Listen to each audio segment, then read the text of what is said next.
I, I guess by scoring margin, Michigan was your worst loss of the season, and I know you were pretty open after that game that you didn't like the intensity that your team had in that game.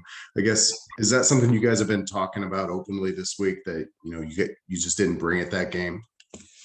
Well, you would think after the big game we had against Purdue, everybody would be sky high, and I think we came out with. Let me turn this off here.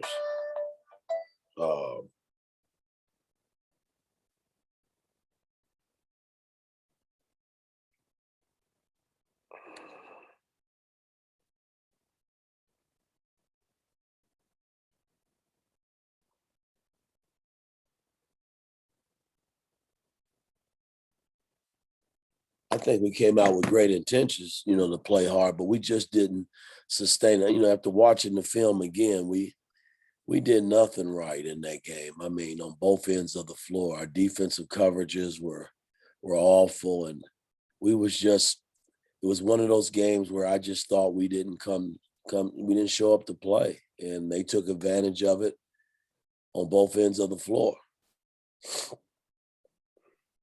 Keegan. Hey, Coach, thanks for the time. Hunter Dickinson obviously kind of hurt you guys in that last matchup. Is the preparation for him any different? Are you approaching kind of his skill set in a different way this time around? Well, again, our bigs are going to have to just play him. I thought he had his way, and, he was very boisterous about it and did, he came in and had a monster game. And, you're not going to beat that team if you don't slow him down. So we're going to have to do a better job on him to the point where he can't dominate like he did. I mean, I thought that was the difference. And yeah, they made threes, but I just thought he was the X factor. He did whatever the hell he wanted to do. And, we just can't let that happen again. Alec.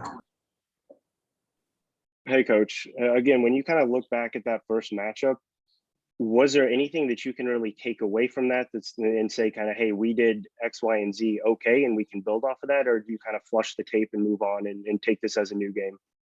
It wasn't pretty watching again yesterday, I'll tell you that. I think we just got to start fresh and regroup. That game, again, we hadn't had really any games like that. I mean, we were very competitive, and you think about it, we hit the first shot of the start the second half, cut it to 6, and then that was as close as we ever got again. And you got to give Michigan a lot of credit, man, because they came in here, they made shots, and the big fella was huge. I mean, we had no answer for it. So, we got to eliminate the shots that they made here, and we got to do a better job on Dickinson. Kevin. Yeah, Coach, a tournament setting like this is kind of tricky because you're kind of in must-win road, but you're going to be playing multiple games. How do you balance that with your rotations and your bench versus having to win that game versus even possible rest if you guys do advance? Well, you can't worry about the second game until you win the first game. So, we gotta. I've been playing, 7, 8 guys, and I know Michigan is going to probably play 6 to 7 guys at the most, significant minutes. I know their first unit, along with Terrence Williams off the bench, they occupy basically all the minutes. And,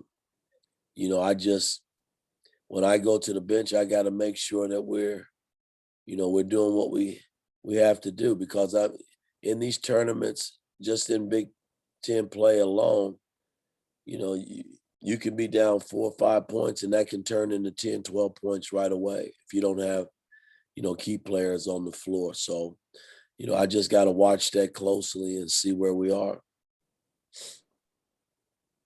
Jim Coyle. Hey, Mike, you've talked about the kids staying off of social media and with all that's at stake here of needing to win. How do you balance with keeping their minds, the mental aspect, and keeping that stuff out and just focusing on what they need to do? Because there's been so many times at the end of games where the season could have been changed just in a moment's mistakes. What do you do to keep them focused on just what they need to do and eliminating the outside noise? I wish I had the answer for that. Really, I do, in terms of these guys just staying away from it. But, once they leave me and, go to class and,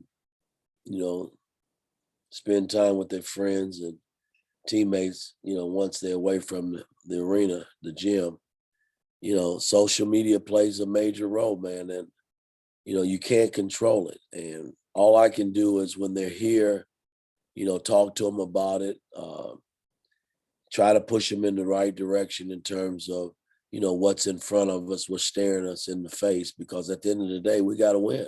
I mean, I've known that the last 2 weeks, and we've lost two tough games. And you figure if you win one, maybe both of them, you and I wouldn't be having this conversation about, trying to get into, the tournament play. We just would be worrying about Big Ten tournament. So we just got to stay positive, and I got to continue to push them these next 2 days to get us ready for Thursday.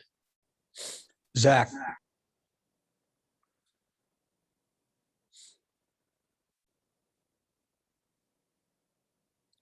I don't know if Zach is on. Zach? Dustin.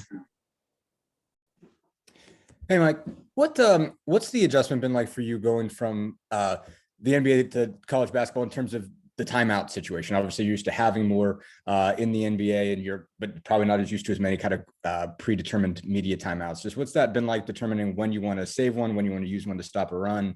How's that adjustment been? Well, I'm constantly turning, because I am so used to so many timeouts.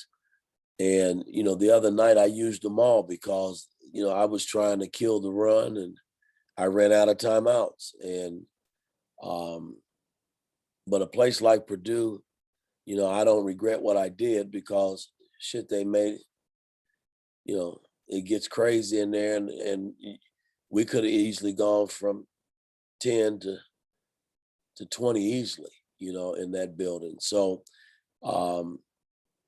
I got to just work closely with my coaching staff to make sure that I at least have one, coming down the home stretch in case, we got to dribble the ball up and then I can, get it in the front court. But, again, I don't think that beat us the other night. I personally don't think that. We had our shots. If Parker makes the three, that's now the pressure's back on them being up one, and us having to get one stop. So, but I got to get better. I got to, my coaches have got to help me a little bit more, and then I got to get better in terms of figuring out, the timeouts, because we don't have as many as we had when we were in the NBA, when I was in the NBA. So I got to work on that. Zach.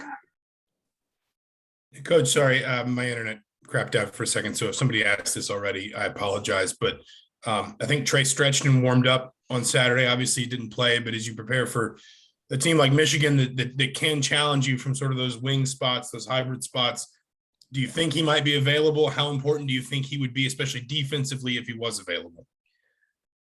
Well, again, he played in the game, the first game.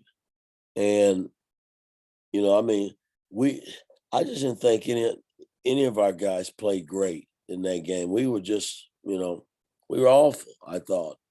And yes, we need him. He's been a big piece of the puzzle. We knew that coming into the season. He and Rob both. And hell, Rob has missed 10 games, and now I think he's up to 13, 14 games, Trey. So, it hurts that they've missed the games because, again, we were counting on those guys to be a part of it. But, if he's able to come back, I'm going to accept him with open arms. We need bodies.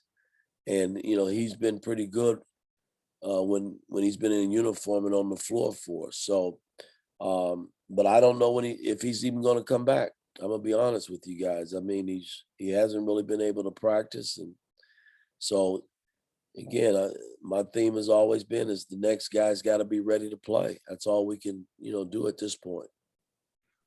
Alex. Hey, Mike, thanks for the time. We appreciate it.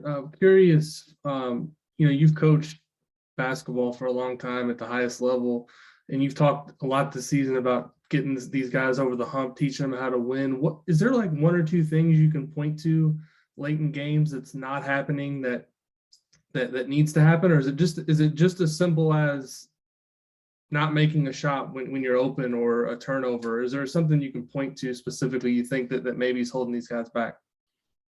I don't think there's anything you can point to. I mean, you put them in the best position possible. You try to. I mean, when I look at the other night, 17 seconds. Hey, we executed the hell out of the play, but we came up empty. We didn't make the shot. It was a wide open shot, underneath out of bounds. We've executed that play where Trey has gotten the lob, and Fennessy's hit the jump shot in the corner, and as well as Parker, against Rutgers. Why Miller threw the ball low versus throwing it high, because he was wide open. You can't explain those situations.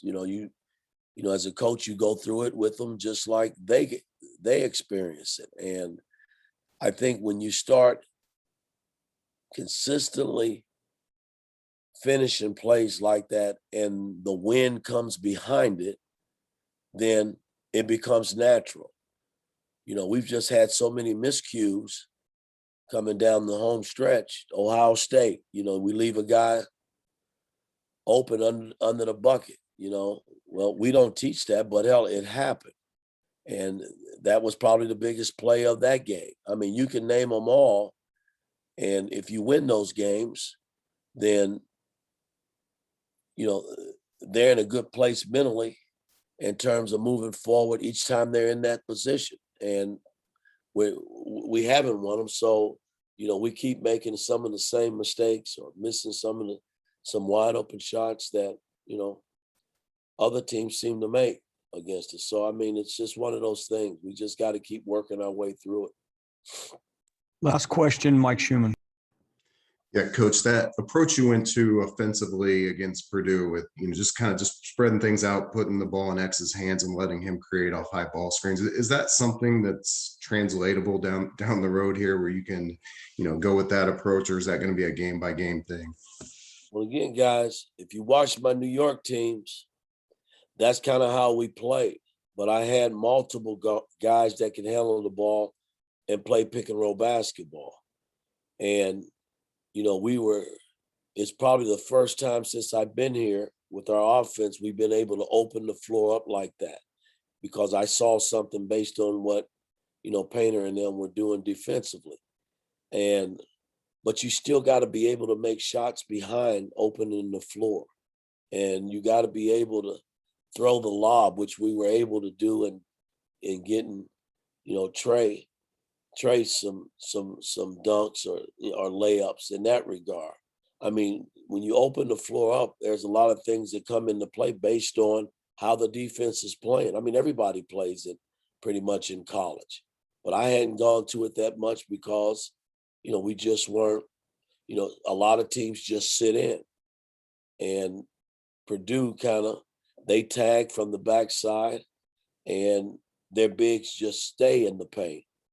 And, it gave us the pocket pass. It gave us the throwback based on the tag. A lot of teams don't play us that way. So that's why we hadn't run it that much. But you still got to make shots, when you open the floor up like that. And I thought we had some good looks again. And Miller was pretty damn good, in it the other night. And, that's not to say that we won't, exploit it again. But a lot of it is how the defense is playing us.